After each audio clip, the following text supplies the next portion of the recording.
Yeah, I like the detail of the stormtrooper suits. There was a lot of dirt on them. Yeah. They were like you can tell they've been there. They probably don't like being there, don't like doing their job. And then you have Darth Vader stormtroopers are like crispy clean, which makes sense. But that stormtrooper getting split in half. Dude, I was surprised.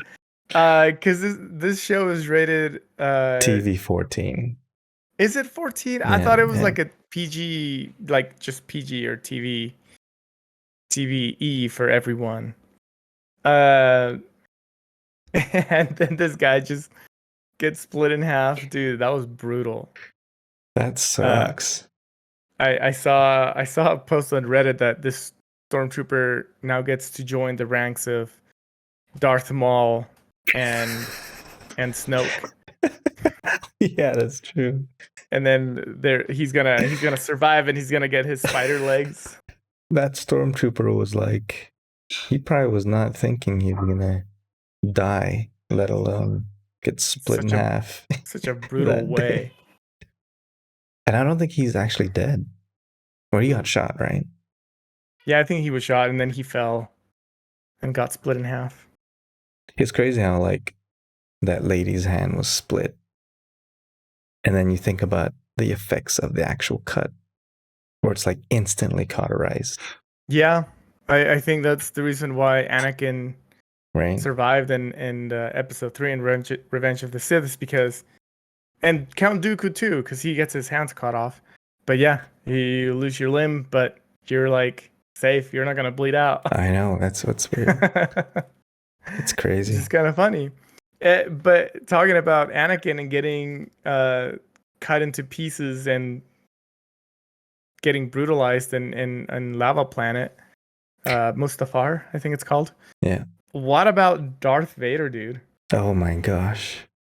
That was, I was like, holy moly, this guy's scary. He's scary. Like he Yeah. walks into town, right? Yeah. And then he snaps that kid's neck. And I was like, okay, this is the whole new level. Dude, he didn't even hesitate. No He way. was just like, "You're annoying me." He just does like that. Snap. That's it. Neck Yeah. snap. Yeah, didn't he kill like 3 people or 2 people and He dragged like one choked around? 2 and yeah, Yeah, dragged one. He didn't even, And the one he pulled out, the dad, I don't think he killed him. Did he? He just oh, choked him. so the kid came out to save the dad, Kid and is then the he's one like, that "Nah, nah, nah, dies. nah, nah. You're out. I'm out forever." Oh my gosh.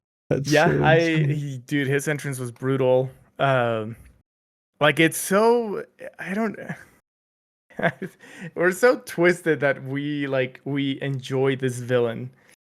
But I think the reason why we enjoy him is because in the older movies, in the originals, I don't think we get to see a really dark Darth Vader. Like we know he's evil, right? And we Yeah. see his redemption and it's great.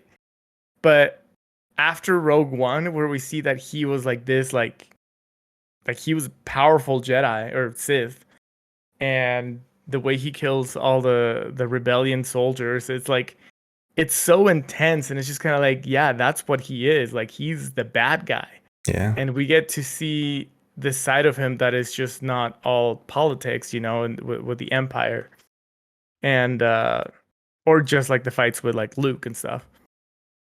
So It it's really makes cool you to see it that. makes you think that he goes soft in the original trilogy Yeah. because of how he's not as intense. Yeah. You Well, have he gets Rogue One, old. right? Old. Like in Rogue One, and then Kenobi's like so brutal, and then all of a sudden OT he's just, and that's it. He's more calm. Yeah. But I mean, to be fair, I mean it is part of his redemption arc where he Yeah. Yep. he just wants Luke to join him in the on the dark side, and then he gets brought to the light instead. Yeah. It makes sense. I like it. It was good. Mm-hmm. I mean, But then we're seeing Hayden Christensen's version of Darth Vader. Darth Vader. Wow. and I think he is nailing it. I was glad they showed him in that that hallucination scene. because it was like in His episode 2 face. you see him, and it's not even he's in full makeup, and then he had the mask. I was like, is that it? That's all we're seeing of Hayden Christensen. Yeah, and then we see a vision of him. Yeah, and then I'm And assuming he's in the suit, right? yeah, He's in the yeah, Darth yeah, Vader. yeah. I've seen a couple of interviews with him, and in one of them he mentions that he was super happy to be able That's to do good. his character in the suit and stuff. So I was like, I'm so happy that it's him, that it's actually him under the Then you mask. get the voice of James Earl Earl James, Jones. Earl yeah. James Oh, Joe. Oh, that was so sweet. that voice though, he's got. I wish I had his voice, but Yeah. It's kind of weird because you want to hear Hayden Christensen, but you know Darth Vader has that voice. So I'm yeah, like mixed of like, it's not really Hayden Christensen because we're hearing James Earl Jones, but then that's the correct voice. I don't know. yeah. I'm split between that. But I am really glad that he was brought back. I think Yeah.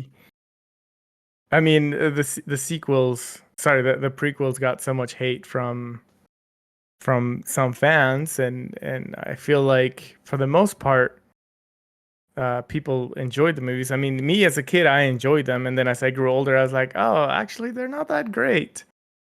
Uh, but then looking at the sequels, You enjoy him I because the sequels sucked more. yeah, because again, I think I'm repeating myself here, and I apologize to our viewers and listeners if you heard me say this like 10 times already. But the fact that the prequels, as bad as the dialogue is, at least they follow a story. Yeah. You have where they're supposed to start and they end where they're supposed to end, and the story makes sense. Like it is a Star Wars story. It's a Skywalker story. And it adds up. Like if you tell me this story without all the dialogue and stuff like that, it makes sense. It's like, yeah, you got the Republic, and then you have the droids, and then you have the evil guy in power, and then he played politics to get them turned against each other, and then he takes over because his master plan was to like have his empire and blah blah blah blah. It makes sense. And then the original trilogy, it makes sense as far as Jedi Sith go and all of that. But then you get to the sequels, and it just undoes everything that happens in the original six, and it just makes no sense. They end up right where they. Yeah. There's Yeah. no point to it. Basically, is what I'm trying Yeah. to say. It's so that's why I don't enjoy the sequels. That's why I accept the prequels despite the bad dialogue. Like, I hate sand. It's coarse and rough and it gets everywhere. Not like you. You're smooth and Oh, soft. Anyway, that's my you're personal issue breaking with my that. heart. I liked how they maintained some of that cheesy dialogue with Vader during the episode 3. Yeah, so He had a Obi-Wan lot of one-liners in there. versus Darth Vader, dude. Are you talking about what line are you talking about? Oh man, he said a lot. It was like you're beginning to be weak or something like that. I don't remember, but I remember just hearing him all. I'm like, wow, he's just like throwing them on line to line after line.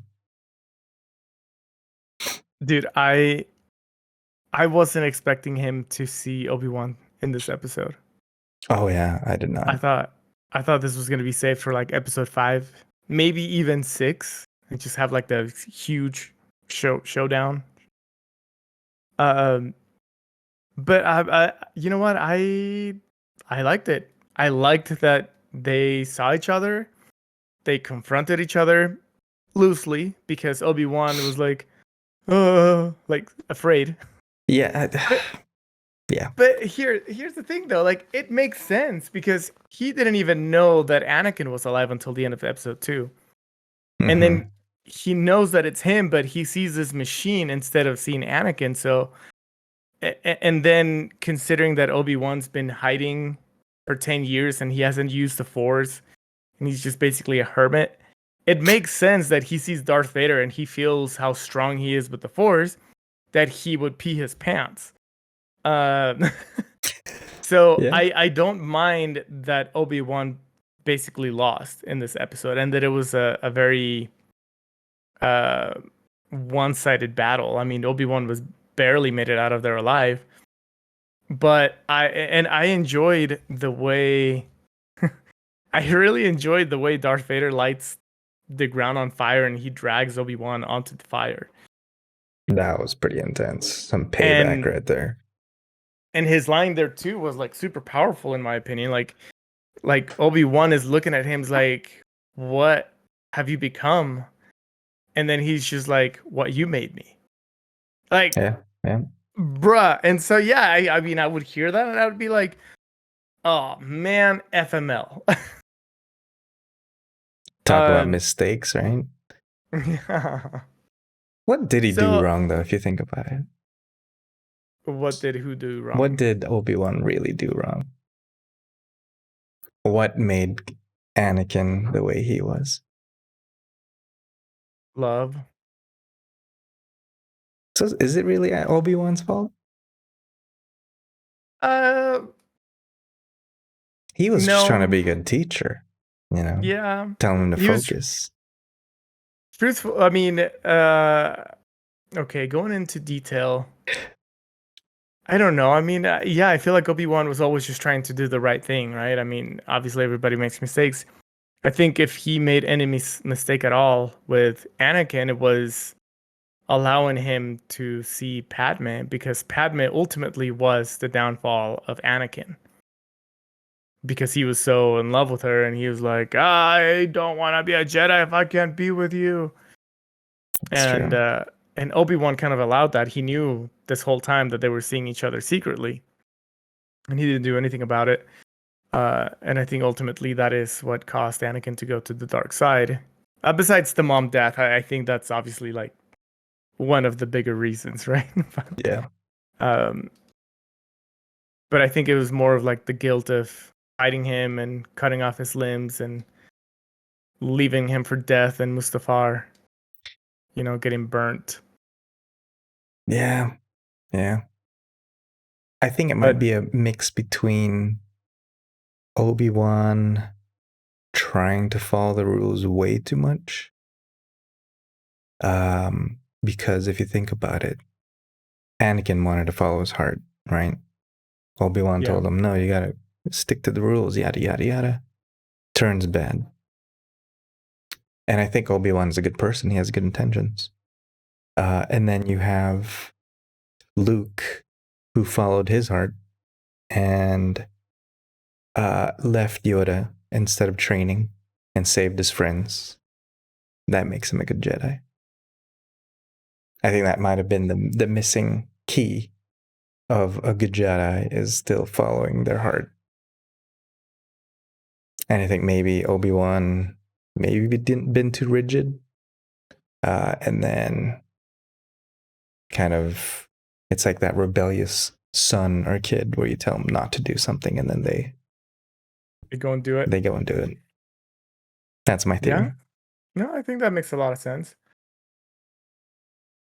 I mean, to be fair, we do see in the recap of episodes 1 through 3 of the movies that it was Qui-Gon who wanted to train Anakin and not Obi-Wan, but Obi-Wan made a That's promise and true. he's like, I guess I just have to train him, and then he grew to like him, to love him as a brother, and that's all fine. But I think that's also, I mean, if you want to really break it all apart, I think that could also have uh, some meaning to the reasons why they do the things that they do. Yeah. If that makes sense. I'm excited to see what the next 3 episodes give us. I like that Obi-Wan lost this time because I feel like next time we'll get the real battle, and I hope from a viewer perspective, I hope the choreography is good. I know that I felt like that's what was missing from this one. At the Yeah. same time, I mean, you just see Kenobi on the ground most of the time because he's out of practice and whatnot. But I hope they can do something. I mean, you watch the recap of the movies and you see all this like choreography, and then all of it cut to this fight scene. It's just like, It's kind of underwhelming. right. But I'm Yeah, like hoping it's just saved. I you kind love of the sucked fact that at they're it. using real lightsabers now, because Yes. the lighting is so amazing with their on-set lightsabers. Yeah, You just rather see a than the difference, CGI. a big difference in quality. Yeah. No, I enjoy that too. Actually, I think it's super cool that they get to do that now. They don't have to like do any Pretend, post yeah. work or anything like that. Do you think we're gonna see more of Luke Skywalker, or do you think we're done with that? I think we're done. I mean, he's still a boy, right? Yeah, but you don't think we're gonna see him again? Do you think we're just gonna do everything else in other planets and stuff and focus more on Leia? Maybe. I feel like we don't need as much Luke now. This could be a focus on I Leia, which would be great. Yeah, I agree with that. I think I mean we have the Luke story basically in episodes 4, 5, and 6, Yeah. and then we see a little bit of him in episode 7, and and I'm happy with that. I think that's great. But we don't really ever get to see a lot about Leia. We don't know much Yeah. about Leia Yeah. besides, you know, that she's the sister and she floats like Mary Poppins. Do you think there's gonna be a time jump where we see Leia a little older, or do you think we're gonna stick to this timeline? Ooh, I don't know. I feel like part of me wants there to be a mild jump, so that we can see Obi-Wan have some time to train. Like maybe episode 4 will Yeah, be that's like, true. okay, like this is a real threat. We gotta get. Oh, but the girl got kidnapped again. She got Oh, that's captured by true. that girl. Yeah. So I don't know. I feel like if we had a little bit of a jump where we just know that he's gonna train a little bit, maybe Qui-Gon appears and trains him for a little while, or maybe even Yoda. That'd be cool. Um, I think it would be better if we are gonna have a good battle at the very end of the season. There has I to think be it a would make really good battle. and I think that would make sense is to have a little bit of time for him to like actually train and prepare, and not just be like, oh, suddenly I remember everything, True. and then they have a good battle. It I mean, I'm gonna needs to top episode one's battle. Yeah, It yeah, needs to. definitely needs episode 1 and episode 3 because I really like episodes 3 battle. Is that one I with Yoda, right? Episode 3. Yeah. Yeah, episode 3 Yoda battles Dooku, Where he's just like and jumping then around and spinning. yeah. But it's also where Anakin and Obi-Wan fight each other Oh yeah. Okay. Yeah. That's in the true. lava planet, and I think that's a cool fight. As far as choreography, like yeah, episode 1 Darth Maul, that's like the best fight. Um, and I do want it to be a better fight than that, hopefully. If he doesn't have time to train and he still has an epic battle, I'm still gonna enjoy the battle, but I'm still gonna judge the fact that suddenly he remembers his whole skills and stuff like that. So After those 10 are years. yeah, after 10 years, like I mean, I picked up the guitar after like 1 year and I still can't play one song. So It was funny when what's the senator's name? Bale. yeah, It's I was laughing because he's telling him, "No, I can't help you, Obi-Wan. I can't help you." And it's because literally 10 years have gone by and he's probably hasn't talked to Obi-Wan Kenobi in 10 years. And then all of a sudden, hey, can you do me a favor? I mean, how many times have we had friends? If you had a friend like you haven't talked to in 10 years, comes up to you, says, hey, can you do me a favor? Can you help me move? Like, what the frick? We haven't talked in years. That was yeah, pretty that's kind of funny. awkward. And then he shows up at the door. At his house. Yeah. In his bedroom. Yeah. Oh, man. Like, where have you been? I've been looking for you. No, it's really funny. But anyway, yeah, I am enjoying the show. I know that there's people that are not really liking it and they're judging a little too hard. I haven't read those or judging, reviews. or you have? I have not. So I don't Okay. know the sentiment. And there's some people that are showing a little bit of hate towards um mm, Is it like canon type stuff or retcon type no, stuff? I well, yeah, actually a little bit of both. Um but I also heard they're giving Riva a hard time. Um Yeah, okay. Ah, help me understand her motivation. It's a little too much. I wonder if they're going to reveal that maybe Obi-Wan killed someone important in her life or something, because it's just, she's a little too much for me. yeah, she's annoying, but Like, why is she hunting Kenobi so badly that the Grand Inquisitor doesn't care that much? I have a theory, but it's not my own theory. It's a theory based on what I've seen on YouTube, just Uh, based on thumbnails. Again, it kind of sucks. Bummer. Wait, but here's the thing. Should I tell you or should I just keep it under wraps and Just then tell me. talk about it later? I don't really Tell you? care. Yeah. Okay. Uh, the idea, the theory here is that she was part of that group of kids at the beginning of episode 1. And so she was a Jedi, obviously turned bad. We don't know the motivation. I guess obviously that's part of the mystery, but That that's makes the theory. sense. Is that she was part of it and something caused her to be like, "Oh, the Jedi suck and Obi-Wan is the main guy." It could I don't have know. been, because that's like the first scene in the movie or the show, Order Yeah. 66, right? Yep. And those kids, oh, we got to get out of here. She could have been one of those kids.